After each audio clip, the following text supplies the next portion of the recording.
Online आवेदन इसके 31 जनवरी 2026 से शुरू हो चुके हैं और इसकी जो लास्ट डेट है वह 2 मार्च 2026 है। जो भी कैंडिडेट इसमें ऑनलाइन आवेदन करना चाहते हैं उनकी मिनिमम एज 18 वर्ष होनी चाहिए और मैक्सिमम एज यहाँ पर 33 वर्ष होने वाली है। अगर फीस पेमेंट की बात करें तो जो भी जनरल और ओबीसी कैंडिडेट हैं उनको यहाँ पर 500 रुपए की ऑनलाइन ही फीस का पेमेंट करना है। वहीं अगर आप लोग SC ST या फिर फीमेल कैंडिडेट है तो आपको 250 रुपए की फीस का ऑनलाइन पेमेंट कंप्लीट करना है। फीस रिफंड भी आपकी यहाँ पर होने वाली है। जनरल और ओबीसी को 400 रुपए की फीस रिफंड हो जाएगी। वहीं अगर आप लोग SC ST या फिर फीमेल कैंडिडेट है तो आपको 250 रुपए की फीस रिफंड का बेनिफिट मिल जाता है। चयन प्रक्रिया की बात करें तो इसमें आप लोगों को एग्जाम देना होगा, बाकी आप लोग यहाँ पर देख सकते हैं। तो इस वैकेंसी के अंतर्गत आप लोगों को अपने मोबाइल फोन के माध्यम से किस तरह से पूरा रजिस्ट्रेशन से लेकर फाइनल सबमिट तक फॉर्म को फिल करना है, इस वीडियो में मैं आपको step by step complete process बताने वाला हूं। और साथ ही आपको यह भी बताऊंगा कि आप अपने मोबाइल फोन के माध्यम से लाइव अपने फोटो को किस तरह से कैप्चर करेगा। जैसे ही क्लिक करेंगे तो आप लोग रेलवे के इस वाले पोर्टल पर आ जाएंगे। अब हमें यहाँ पर कुछ नीचे की साइड में आ जाना है। इसकी जो कंप्लीट नोटिफिकेशन है वो हमें यहाँ पर देखने को मिल जाएगी। इसमें फॉर्म ऑनलाइन अप्लाई करने की स्टार्टिंग डेट 31 जनवरी 2026 है और इसकी लास्ट डेट 2 मार्च 2026 है। सबसे पहले आपको करना क्या है, इसकी नोटिफिकेशन को डाउनलोड करना है, जिसके लिए यहीं पर हमें एक बार क्लिक कर देना है। जैसे ही क्लिक करेंगे कंप्लीट नोटिफिकेशन कुछ इस तरह से आपके सामने डाउनलोड होकर के आ जाएगी और इस नोटिफिकेशन में आपको कंप्लीट इन्फॉर्मेशन देखने को मिल जाएगी। नोटिफिकेशन को डाउनलोड करने के बाद दोबारा से हमें इसी वाले पोर्टल पर आ जाना है। फॉर्म को अप्लाई करने के लिए यहाँ पर भी ऑप्शन देखने को मिल जाता है अप्लाई का। आप चाहें तो ऊपर भी ऑप्शन देखने को मिल जाता है अप्लाई। इस वाले ऑप्शन पर एक बार क्लिक कर देना है। क्लिक करने के बाद में आपको क्रिएट एन अकाउंट वाले ऑप्शन पर एक बार क्लिक कर देना है। अब देखिए जो भी कैंडिडेट ऐसे हैं जिन लोगों ने 2024 या 2025 में आरआरबी ग्रुप डी में फॉर्म को ऑनलाइन अप्लाई किया था और उन्होंने यहाँ पर अपने ओटीआर को कंप्लीट किया था, तो उनको दोबारा रजिस्ट्रेशन करने की जरूरत नहीं पड़ेगी। उसी वाले ओटीआर के माध्यम से वो लोग यहाँ पर फॉर्म को लॉगिन कर सकते हैं। लेकिन आप लोग पहली बार 2026 में रेलवे ग्रुप डी में फॉर्म अप्लाई कर रहे हैं तो आपको यहाँ पर पहले ओटीआर कंप्लीट करना है, देन इसके बाद ऑनलाइन अप्लाई करना है। तो इसके लिए हमें यहाँ पर ओके वाले ऑप्शन पर एक बार क्लिक कर देना है। क्लिक करने के बाद में अकाउंट क्रिएट का पेज कुछ इस तरह से आपके सामने आ जाएगा, जिसमें कि सबसे पहले यहाँ से हमें अपनी नेशनलिटी को सिलेक्ट करना है। तो हम यहाँ पर इंडिया वाले ऑप्शन को सिलेक्ट करेंगे। अब हमें यहाँ पर अपनी पर्सनल इन्फॉर्मेशन को फिल करना है। जो भी पर्सनल इन्फॉर्मेशन आप फिल करें वो आप लोगों को अपने 10th क्लास के अकॉर्डिंग ही फिल करनी है। सबसे पहले यहाँ पर आपको अपने फुल नेम को एंटर कर देना है, जो भी हाई स्कूल की मार्कशीट में है। दोबारा से आपको यहाँ पर अपने फुल नेम को एंटर कर देना है। क्या आपने कभी अपने नेम को चेंज किया है तो यस करेंगे, नहीं तो नो वाले ऑप्शन को सिलेक्ट करेंगे। इसके बाद में कैलेंडर दिखाई दे रहा है, इस कैलेंडर के माध्यम से आपको अपनी डेट ऑफ बर्थ को सिलेक्ट कर लेना है। डेट ऑफ बर्थ सिलेक्ट करने के बाद में यहाँ पर दोबारा से अपनी डेट ऑफ बर्थ को टाइप करेंगे। जेंडर हमें यहाँ से सिलेक्ट कर लेना है। दोबारा से आपको यहाँ से अपने जेंडर को सिलेक्ट करना है। जो भी हाई स्कूल की मार्कशीट में आपके पिताजी का नाम है सेम टू सेम नेम यहाँ पर फिल करेंगे। दोबारा से पिताजी के नेम को फिल करेंगे, माताजी के नेम को यहाँ पर फिल करेंगे और दोबारा से माताजी के नेम को यहाँ पर फिल कर देना है।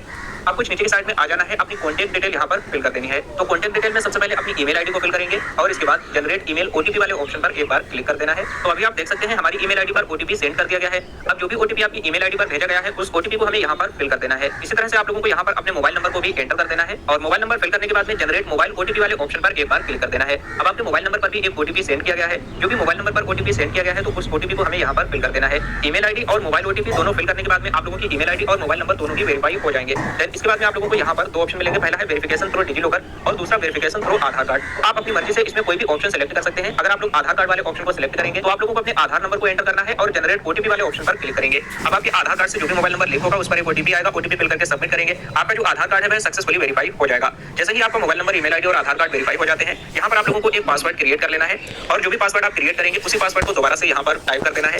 एक बॉक्स दिखाई दे रहा है, इस वाले बॉक्स पर हमें कुछ इस तरह से टिक लगा देना है। देन इसके बाद में preview and create an account वाले ऑप्शन पर क्लिक करेंगे। आपके अकाउंट का पूरा प्रीव्यू आ जाएगा। अच्छे से आपको चेक कर लेना है कि कोई भी मिस्टेक तो नहीं है। अगर सब कुछ सही है तो आपको सबमिट वाले ऑप्शन पर एक बार क्लिक कर देना है और जैसे ही सबमिट वाले ऑप्शन पर क्लिक करेंगे आपका ओटीआर सक्सेसफुली यहाँ पर सबमिट हो जाएगा। अब हमें यहाँ पर दोबारा से अप्लाई वाले ऑप्शन पर एक बार क्लिक करना है और क्लिक करने के बाद में नीचे ऑप्शन मिलेगा ऑलरेडी हैव एन अकाउंट। इस वाले ऑप्शन पर एक बार क्लिक करेंगे। यहाँ पर देखिए दो ऑप्शन मिल जाते हैं। पहला ऑप्शन है लॉगिन विद आधार और दूसरा लॉगिन विद आरआरबी अकाउंट। तो हम यहाँ पर लॉगिन विद आधार वाले ऑप्शन को सिलेक्ट करेंगे। यहाँ पर आप लोगों को अपने आधार कार्ड से लिंक मोबाइल नंबर को फिल कर देना है और एक बॉक्स दिखाई दे रहा है, इस वाले बॉक्स पर टिक लगाना है। इसके बाद जनरेट आधार ओटीपी वाले ऑप्शन पर क्लिक करना है। अब आपके मोबाइल नंबर पर एक ओटीपी सेंड किया जाएगा, उस ओटीपी को हमें यहाँ पर फिल कर देना है और ओटीपी को यहाँ पर फिल करने के बाद में एक बॉक्स दिखाई दे रहा है, इस वाले बॉक्स पर एक बार टिक लगाना है। देन इसके बाद लॉगिन वाले ऑप्शन पर एक बार क्लिक कर देना है और अभी आप लोग देख सकते हो मैं इस पोर्टल में सक्सेसफुली लॉगिन हो चुका हूँ। अकाउंट वेरीफाइड विद आधार, हमारा जो अकाउंट है वह आधार कार्ड के जरिए सक्सेसफुली वेरीफाई हो चुका है। अब आपको कुछ नीचे की साइड में आ जाना है, ऑप्शन देखने को मिल जाता है ऑनलाइन एप्लीकेशन। हमें इसी वाले ऑप्शन पर एक बार क्लिक कर देना है। क्लिक करने के बाद में यहाँ पर आपको देखने को मिल जाएगी जो भी इस समय नोटिफिकेशन आई होगी, तो रिसेंट नोटिफिकेशन ऊपर ही देखने को मिल जाएगी। ओपनिंग डेट यहाँ पर देख सकते हैं और लास्ट डेट यहाँ पर देखने को मिल जाएगी। अब आप लोगों को ये सिलेक्ट कर लेना है कि कहां से आप लोग रेलवे में फॉर्म को अप्लाई करना चाहते हैं। अभी आप लोग देख सकते हैं कुछ इस तरह से यहाँ पर काफी सारे ऑप्शंस देखने को मिल जाएंगे। आप चाहें तो ये सारी कुछ इन्फॉर्मेशन नोटिफिकेशन में देख करके भी फिल कर सकते हैं। जब आप नोटिफिकेशन डाउनलोड करेंगे तो सबसे नीचे की साइड में आप लोगों को आ जाना है। यहाँ पर अभी जो डाटा है वो मुंबई का शो हो रहा है। अगर आप लोगों को किसी और शहर का चाहिए, जैसे कि यहाँ पर अभी आप लोग जयपुर का भी देख सकते हैं, जयपुर में जनरल के लिए कितनी क्या वैकेंसी है, SC ST OBC, तो पूरा डाटा आप लोगों को यहाँ से देखने को मिल जाएगा। और इसके बाद अब आपको यहाँ से डिसाइड करना है कि कहाँ से आप लोग फॉर्म को फिल करना चाहते हैं। जैसे कि यहाँ पर मैंने मुंबई वाले ऑप्शन को सिलेक्ट कर लिया और दो बॉक्स दिखाई दे रहे हैं, दोनों ही बॉक्सेस पर आपको कुछ इस तरह से टिक लगाना है। देन इसके बाद नेक्स्ट वाले ऑप्शन पर एक बार क्लिक कर देना है। नेक्स्ट पेज हमारे सामने कुछ इस तरह से आ जाएगा। सबसे पहले हमें यहाँ पर अपनी पर्सनल डिटेल को फिल करना है। तो अभी आप देखेंगे काफी पर्सनल डिटेल ऐसी है जो कि हमारी पहले से ही फिल रहेगी और ये जो पर्सनल डिटेल है ये हमारे OTR के माध्यम से ही ऑटोमेटिकली फैच कर ली जाती है। तो ये सब चीज आपको फिल करने की जरूरत नहीं पड़ेगी। अब हमें कुछ नीचे की साइड में आ जाना है। मैरिटल स्टेटस आपको यहाँ से बताना है, आप सिंगल है या फिर मैरिड है, और इसके बाद रिलीजन आपको यहाँ से सिलेक्ट करना है, हिंदू मुस्लिम सिख ईसाई जो भी है वो आपको सिलेक्ट करना है। और इसके बाद में यहाँ पर आप लोगों को ऑप्शन देखने को मिल जाता है, do you wish to avail fee exemption, तो यहाँ पर क्लिक करेंगे और आप अपनी मर्जी से यस या नो सिलेक्ट कर सकते हैं। जैसे कि हमने यहाँ पर इस वाले ऑप्शन को सिलेक्ट कर लिया। आपकी मातृभाषा क्या है वो यहाँ से सिलेक्ट करना है, हमने इसमें हिंदी वाले ऑप्शन को सिलेक्ट कर लिया। और इसके बाद में यहाँ पर choice of languages of examination, जो आपका एग्जाम होगा रेलवे ग्रुप डी का, तो वो एग्जाम आप कौन सी लैंग्वेज में देना चाहते हैं। आप चाहें तो अपनी लोकल लैंग्वेज में यहाँ पर सिलेक्ट कर सकते हैं, लेकिन मैंने यहाँ पर हिंदी वाले ऑप्शन को सिलेक्ट कर लिया।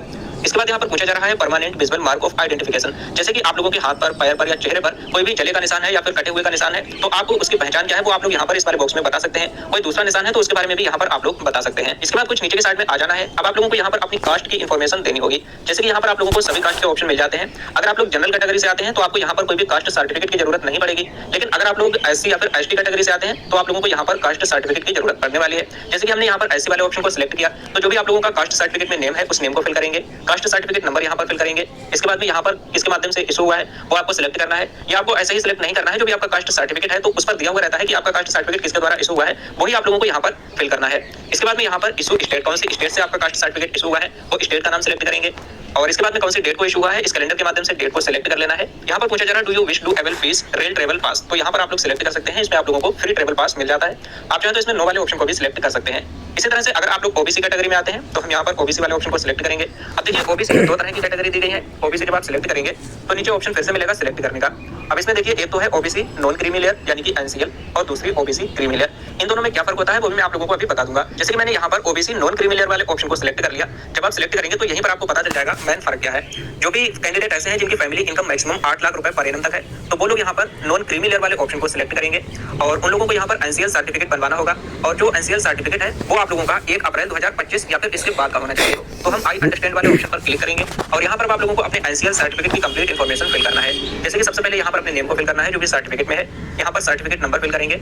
इसके बाद में यहाँ पर आपका जो सर्टिफिकेट है वह किसके द्वारा इशू हुआ है आपके सर्टिफिकेट पर ही दिया हुआ रहता है, वो यहाँ पर हमें सिलेक्ट करना है। स्टेट का नाम यहाँ से हमें सिलेक्ट कर लेना है और इसके बाद में कौन सी डेट को इशू हुआ है वो डेट इस कैलेंडर के माध्यम से सिलेक्ट करेंगे। इसी तरह से अगर आप लोग क्रीमी लेयर में आते हैं तो वो लोग इस वाले ऑप्शन को सिलेक्ट करेंगे और उन लोगों को यहाँ पर कोई भी सर्टिफिकेट देने की जरूरत नहीं पड़ेगी। अब हमें कुछ नीचे की साइड में आ जाना है और अपने कंप्लीट पोस्टल एड्रेस को फिल करना है। अब पोस्टल एड्रेस में दो तरह के एड्रेस आते हैं, पहला एड्रेस है प्रेजेंट एड्रेस और दूसरा परमानेंट एड्रेस। सबसे पहले हम यहाँ पर अपने प्रेजेंट एड्रेस को फिल करेंगे। प्रेजेंट एड्रेस में सबसे पहले यहाँ पर आपको अपने स्टेट का नाम सिलेक्ट करना है। इसके बाद यहाँ पर हमें अपने डिस्ट्रिक्ट का नाम सिलेक्ट करना है और आप लोगों का जो कंप्लीट एड्रेस है जैसे कि विलेज पोस्ट ऑफिस, तो वो आप लोगों को यहाँ पर एंटर कर देना है। जो आप लोगों की सिटी है नियरेस्ट टाउन पड़ता है तो उस सिटी का नाम फिल करेंगे। आपके एरिया का जो भी पिन कोड है वो पिन कोड यहाँ पर फिल कर देना है। इसके बाद कुछ नीचे की साइड में आ जाना है। अगर आप लोगों का प्रेजेंट एड्रेस और परमानेंट एड्रेस दोनों सेम है तो यहाँ पर एक बॉक्स दिखाई दे रहा है, इस वाले बॉक्स पर हमें एक बार टिक लगा देना है। तो सेम एड्रेस ही यहाँ पर भी आ जाएगा, लेकिन अलग है तो आप लोगों को यहाँ पर अलग से फिल करना होगा। सभी कुछ इन्फॉर्मेशन को अच्छे से फिल करने के बाद में यहाँ पर आप लोगों को सेव वाले ऑप्शन पर एक बार क्लिक कर देना है।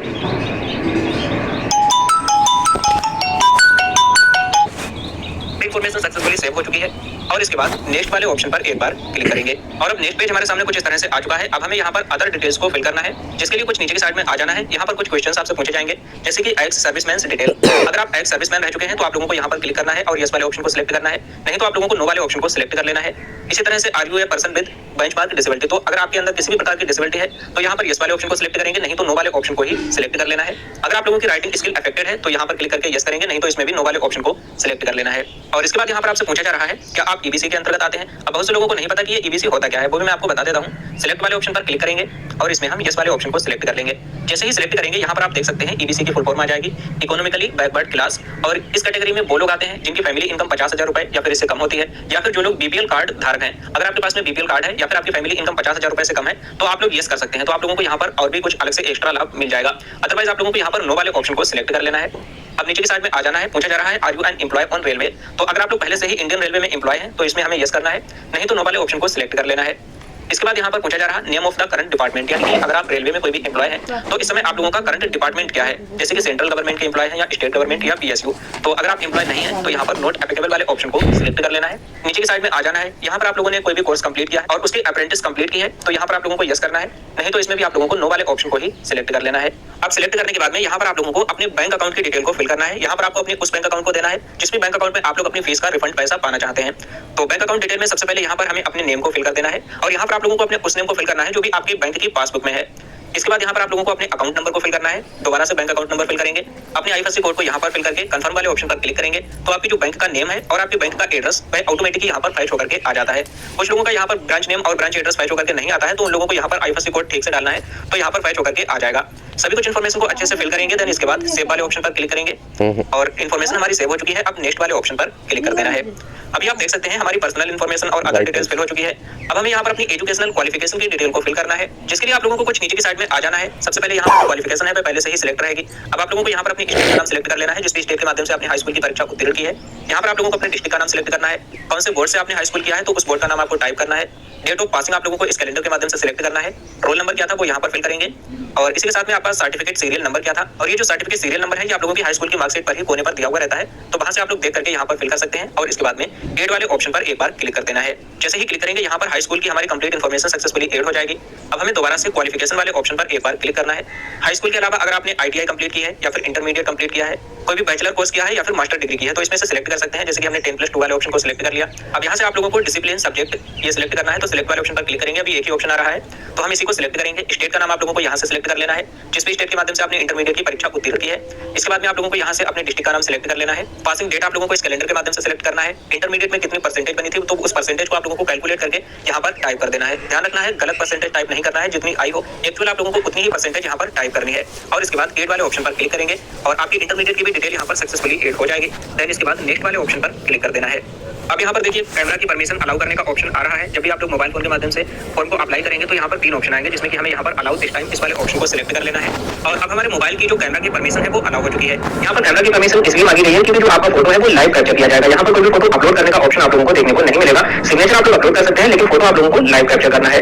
तो इसके लिए हमें कुछ नीचे की साइड में आ जाना है और यहाँ पर आप लोगों को ऑप्शन देखने को मिल जाता है कैप्चर लाइव इमेज, और नीचे ऑप्शन देखने को मिल जाता है capture live image from mobile. अगर आप लोग मोबाइल फोन से ही फॉर्म को अप्लाई कर रहे हैं तो आप लोगों को नीचे वाले ऑप्शन को सिलेक्ट नहीं करना है, डायरेक्टली जो ऊपर ऑप्शन दिया गया है कैप्चर लाइव इमेज इसी वाले ऑप्शन पर एक बार क्लिक कर देना है। क्लिक करने के बाद में यहाँ पर आपको कुछ इंस्ट्रक्शंस दिए गए हैं, तो आप चाहे तो रीड कर सकते हैं, नहीं तो आप लोगों को यहाँ पर कैप्चर लाइव इमेज वाले ऑप्शन पर एक बार क्लिक कर देना है। और इसके बाद आपसे एक बार फिर से पूछा जाएगा क्या आप जुड़वा तो नहीं है, तो हम यहाँ पर नो वाले ऑप्शन को सिलेक्ट करेंगे। देन इसके बाद कैप्चर लाइव इमेज वाले ऑप्शन पर एक बार क्लिक करेंगे। तो कुछ इस तरह से सर्कल के बीचों बीच में अपने फेस को रखना है और जो आपका बैकग्राउंड है वो बिल्कुल व्हाइट होना चाहिए।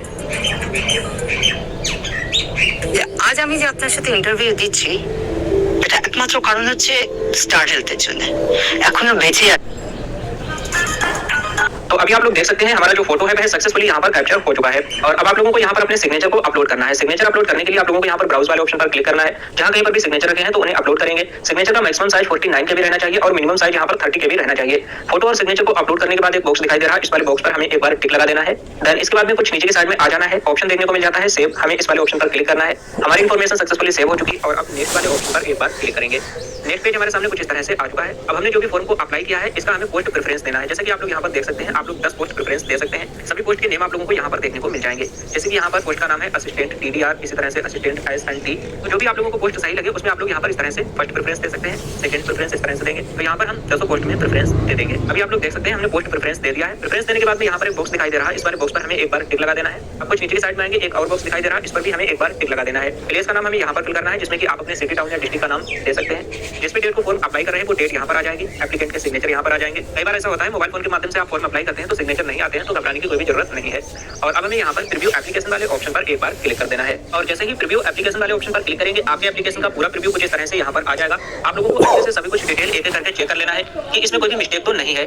अभी आप लोग कोई भी मिस्टेक हो जाती है तो उसमें सुधार कर सकते हैं, लेकिन बाद में आप लोग कोई भी सुधार नहीं कर पाएंगे। यहाँ पर एक बॉक्स दिखाई दे रहा है, हमें इस वाले बॉक्स पर एक बार टिक लगा देना है। देन इसके बाद यहाँ पर आप लोगों को सबमिट वाले ऑप्शन पर एक बार क्लिक कर देना है। और जैसे ही सबमिट वाले ऑप्शन पर क्लिक करेंगे यहाँ पर देखिए लिख करके आ जाएगा applicant will not be able to make any corrections in the online applications after submission. तो अगर आप लोग एक बार फॉर्म को सबमिट कर देते हैं तो आप दोबारा से इसमें कोई भी किसी भी तरह का करेक्शन नहीं कर सकते हैं। इसलिए आप लोगों को बहुत ही सोच समझ के ही यहाँ पर सबमिट करना है। और जैसे ही आप लोग सबमिट वाले ऑप्शन पर क्लिक कर देंगे इसके बाद में आप लोगों को अपनी फीस का पेमेंट करना है कैटेगरी के अकॉर्डिंग। जैसे ही फीस का पेमेंट आप लोग यहाँ पर कंप्लीट कर देते हैं आप लोगों की जो फीस रिसिप्ट है वह डाउनलोड हो जाएगी और इसमें दोबारा से आपको लॉगिन करना है और अपने फाइनल प्रिंट आउट को यहाँ पर डाउनलोड कर लेना है। अब फॉर्म यहाँ से अप्लाई करने के बाद आप लोगों को वेट करना है इसके एग्जाम का। अभी इसकी कोई भी एग्जाम डेट क्लियर नहीं हुई है। जैसे ही एग्जाम डेट क्लियर होगी तो मैं उस पर एक अलग से वीडियो बना दूंगा, कौन कौन से आप लोगों के क्वेश्चन इसमें आ सकते हैं, कब से आप लोगों का एग्जाम रहेगा, एडमिट कार्ड कैसे आप लोगों को डाउनलोड करना है, कंप्लीट वीडियो आप लोगों को इसी चैनल पर देखने को मिल जाएगी। इसलिए आप लोगों को इस चैनल को सब्सक्राइब कर लेना है जिससे कि आने वाली और भी वीडियोस की नोटिफिकेशन आपको मिल सके। बाकी इसके अलावा कोई क्वेश्चन या फिर सवाल है तो आप हमसे कमेंट करके पूछ सकते हैं।